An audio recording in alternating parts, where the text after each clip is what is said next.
E la pioggia di questi giorni, per quanto intensa, non risolve il problema della siccità in Veneto che sta creando disagi ovunque. Bisogna investire nelle infrastrutture irrigue per garantire una presenza costante di acqua per l'agricoltura, lo chiedono i consorzi di bonifica. Vediamo. Quando nel piatto estivo vi trovate l'insalata di Lusia, ricordatevi che è cresciuta perché è irrigata. L'assenza di acqua dai monti alle campagne, ma anche le perdite, i prelievi, l'incapacità strutturale di trattenere l'acqua quando è in eccesso per farvi ricorso quando serve, è il male che affligge l'Italia.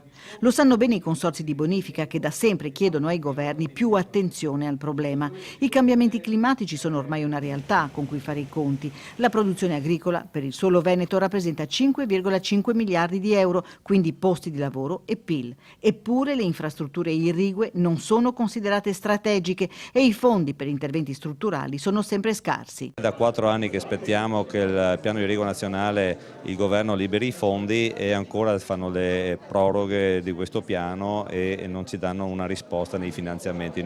300 milioni per tutto il territorio nazionale, quelli pianificati dal governo in 7 anni. Di questi, se tutto va bene, al Veneto andrà soltanto il 10%, una goccia. Eppure il Veneto ha già pronto progetti cantierabili per 147 milioni di euro. Cambiare passo per colmare il ritardo. Sicuri dal punto di vista idraulico e più sicuri dal punto di vista della siccità. Questo dobbiamo fare, perché altrimenti staremo sempre fermi al palo aspettando di risolvere il problema dalla sera alla mattina. Ecco, non è con la bacchetta magica si risolve, è invece facendo una programmazione oculata, magari con meno risorse ma costanti negli anni, che ci consentono di dare una programmazione a questo territorio.